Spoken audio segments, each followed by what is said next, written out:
skilled with a lockpick, having watched her mother demonstrate the process countless times. But that was just for fun at home. This was the real world. You couldn't just go around picking other people's locks. That was a crime. A great detective knows when to bend the rules. And the paperclip she has in her pocket.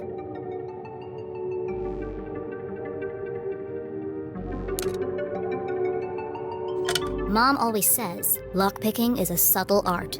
Move slowly and search for the sweet spot.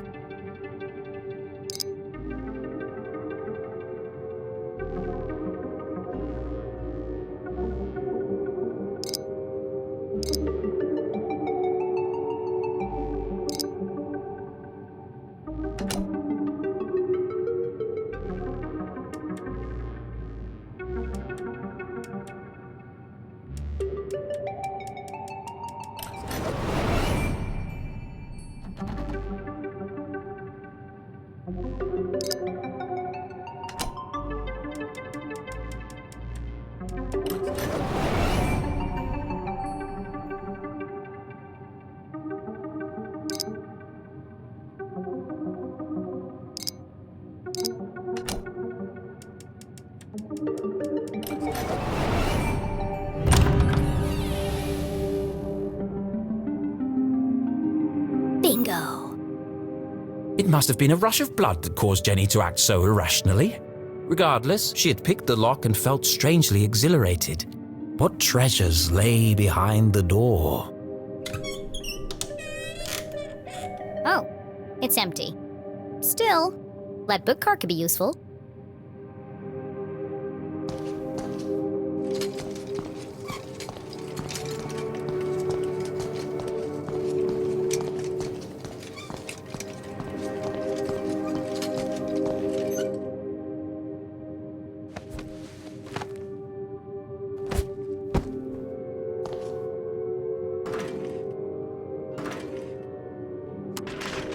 Something's blocking the ladder.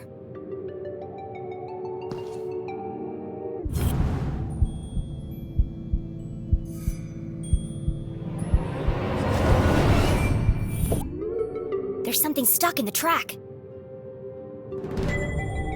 Ipsa, scientia, potestas, est.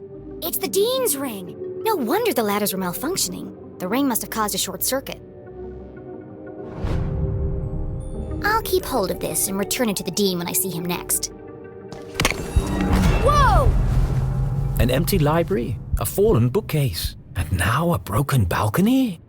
This mystery has all the hallmarks of foul play.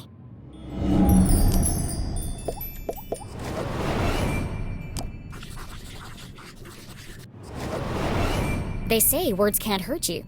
In this case, I'd be inclined to disagree. Solid iron and oak, torn apart like a piece of bread. It would have taken some serious force to do this. Something bad happened here. This is feeling more and more like a crime scene. And then Jenny saw it.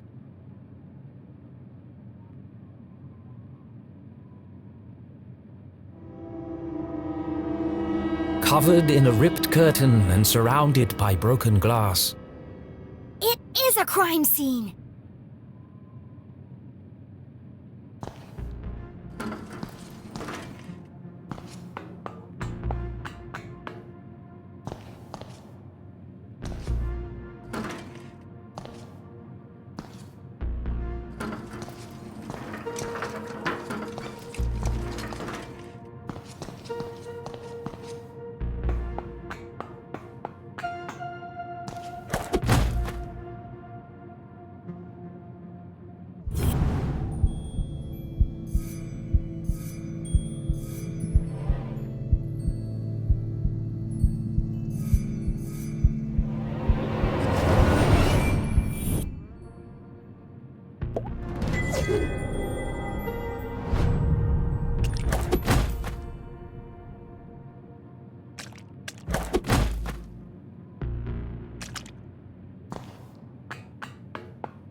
You never forget the first time you see a dead body.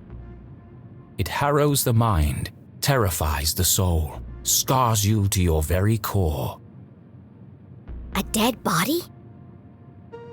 No way! This is amazing! Who lay under that curtain? Who had breathed their last breath? Who had shuffled off this mortal coil to meet their maker? It could be anyone. I mean, it could be an escaped lunatic from the asylum. Or an axe-wielding maniac on the run from the cops. It could be... It could be...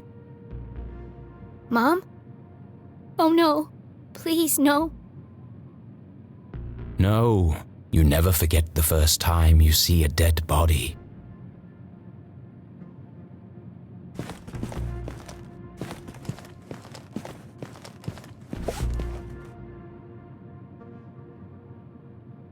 Jenny knew it was wrong to disturb the crime scene. But I have to know who's under here.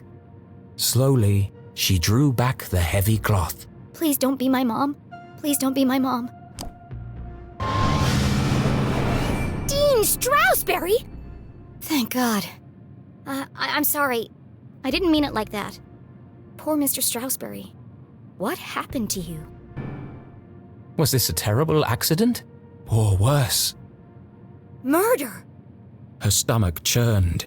Seeing the Dean's lifeless face, his contorted frame, Jenny felt the urge to run, to get as far away from this horrific sight as possible.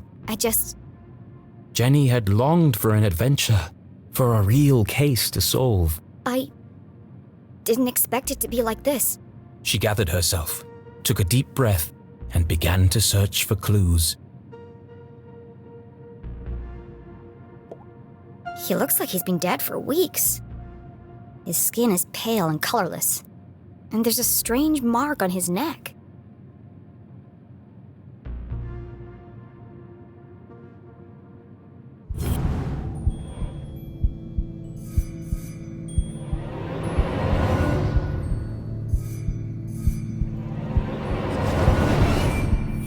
The Dean's hand was clamped shut around a small object. That's strange. Rigor mortis usually takes hours to set in. I'm sorry for what I'm about to do, Mr. Stroudsbury, but this could be a vital clue.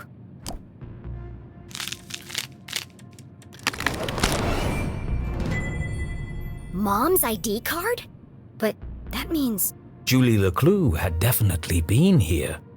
She could be the last person to have seen him alive. She could be the killer. Impossible. My mother's a forensic expert. She'd never leave such incriminating evidence behind. But even the smartest criminals made mistakes. Jenny couldn't deny this looked bad for her mum. If anyone else sees this, they'll jump to conclusions. They'll think my mom's a murderer. Unless... A peculiar thought crossed Jenny's mind. Unless... there's nothing to find. Removing evidence from a crime scene was highly unethical. So is planting evidence to frame an innocent person. She had no proof of that. I have to do something. My mom would kill me if she knew I was tampering with evidence. But I have to protect her.